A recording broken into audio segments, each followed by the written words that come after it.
Assalamualaikum warahmatullahi wabarakatuh. Kami dari Kantor Hukum Marwan Rangkuti tidak Rekan pada hari ini Selasa tanggal 14 Mei 2024 ingin menyampaikan sedikit informasi kepada masyarakat tentang masalah hukum.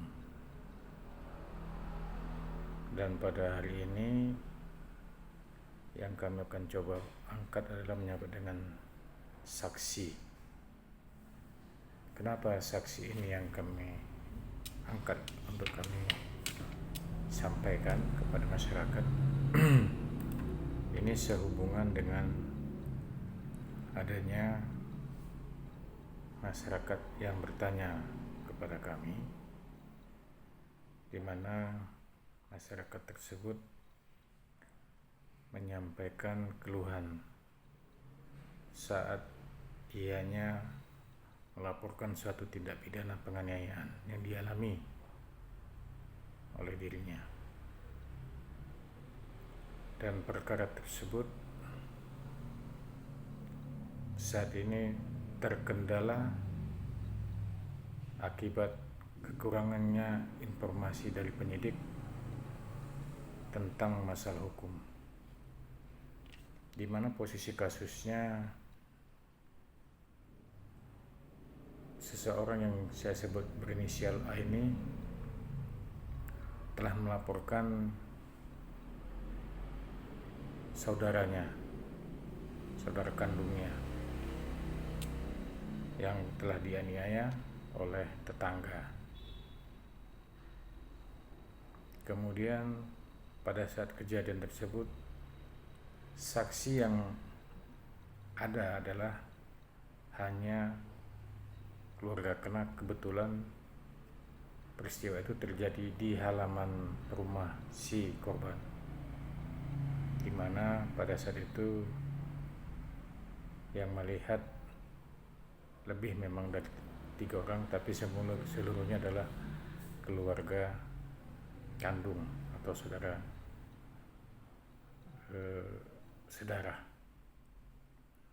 Nah, ketika proses pidana berjalan,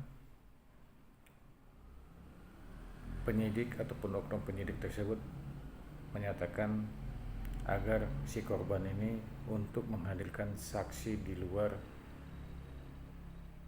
keluarga kandung. Nah, ini adalah kekonyolan seorang oknum penyidik.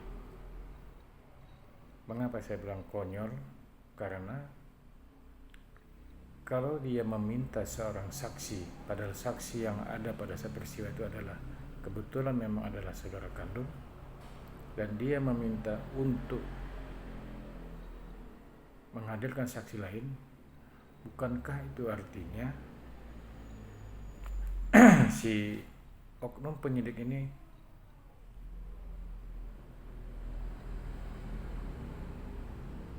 mengajarkan masyarakat ataupun si korban tadi untuk menghadirkan saksi yang tidak melihat,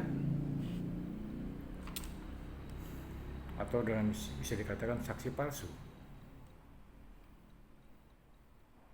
Nah, itulah makanya kenapa ini kami coba untuk kami angkat, paling tidak dengan adanya sedikit informasi tentang masalah saksi ini dapat untuk masyarakat maupun rekan-rekan ataupun teman mitra kami yang ada di kepolisian maupun di kejaksaan maupun di instansi terkait yang menyangkut dengan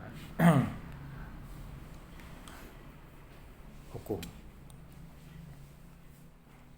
Jadi sebelum kami jelaskan tentang bolehkah atau tidakkah saudara kandung sebagai saksi di dalam perkara pidana, maka dalam kesempatan ini kami akan menjelaskan terlebih dahulu apa itu yang disebutkan saksi. Jadi kalau saksi itu di dalam hukum itu artinya adalah orang yang dapat memberikan keterangan, baik itu di proses penyidikan atau di kepolisian, di kejaksaan, ataupun di pengadilan. Yang mana orang ini atau yang disebut saksi ini adalah orang yang melihat langsung, atau juga orang yang mendengar langsung, atau juga orang yang mengalami peristiwa itu langsung. Jadi ada suatu saksi yang dia bisa melihat tapi dia tidak mendengar, tapi dia bisa jadi saksi karena dia melihat. Ada juga saksi yang dia hanya mendengar tapi dia tidak melihat. Contoh, misalnya ketika dia berada di suatu TKP, dia mendengar ada suara tembakan di samping dinding, dan dia mengenal orang yang menggunakan senjata itu, dikenal betul. Dan kemudian ketika peristiwa terjadi, dia setelah terjadi tembakan, kemudian beberapa saat dia meninjau ke terjadinya kejahatan tersebut, ada yang meninggal dan tidak ada orang lain, maka dia bisa jadi saksi dan dia melihat siapa yang dia dengar. Itu bisa jadi saksi. Ada juga yang dia tidak melihat, tidak mendengar, tapi dia mengalami. Contoh misalnya ketika dia secara tiba-tiba dipukul dari belakang, kemudian dia pingsan, dan setelah dia pingsan, kemudian dia dibawa ke rumah sakit, dan dari hasil pemeriksaan di rumah sakit ada luka di bagian kepalanya yang menyebabkan dia pingsan dan juga geger otak. Ketika peristiwa itu dia tidak melihat, tidak mengetahui, tapi dia merasakan dan dia mengalami peristiwa itu. Dia juga disebut saksi, namanya saksi korban.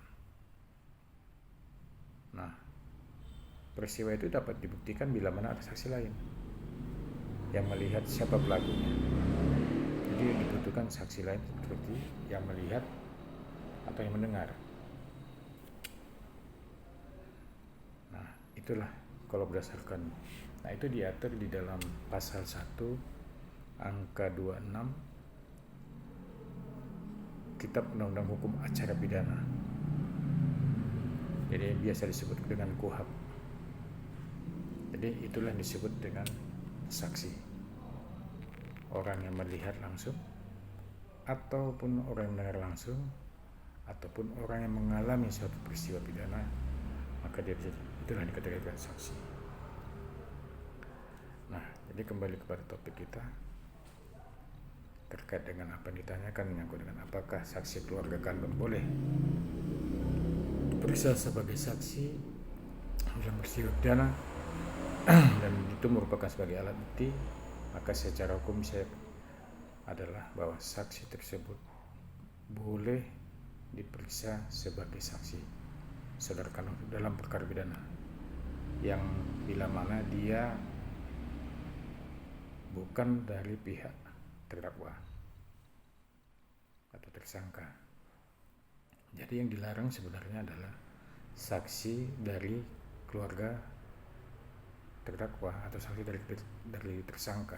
Itu yang dilarang berdasarkan pasal 168 KUHP. Jadi dalam ketentuan 168 KUHP itu yang tidak boleh didengar sebagai saksi itulah dia keluarga saudara yang dengan terdakwa atau saudara dari terdakwa atau suami atau istri dari terdakwa, itu nggak boleh. Nah, kapan saksi dari terdakwa boleh diperiksa? Itu bila mana ketika dalam proses pemeriksaan di pengadilan dia harus minta persetujuan dari pihak kejaksaan melalui pengadilan, melalui hakim. Sepanjang tidak keberatan pihak kejaksaan, maka dia boleh diperiksa, namun dia tidak disumpah. Jadi Itulah yang kami perlu sampaikan, bahwa terhadap saksi keluarga itu boleh diperiksa sebagai saksi dalam perkara tindak pidana meskipun dia adalah saudara kandung dari korban. Apakah dia sebagai anak, apakah dia sebagai ibu, apakah dia sebagai kakak, apakah dia sebagai adik, maka dia bisa diperiksa sebagai istri. Jadi semoga apa yang kami sampaikan ini dapat bermanfaat, dan bila mana memang ada yang ditanyakan, nanti dalam kesempatan lain boleh menyampaikannya. Jadi kami tegaskan sekali lagi bahwa terhadap saksi keluarga kandung dalam proses perkara pidana, saudara kandung korban boleh diperiksa sebagai saksi, dan tidak ada alasan oleh oknum penyidik untuk tidak memeriksa saksi dari keluarga kandung.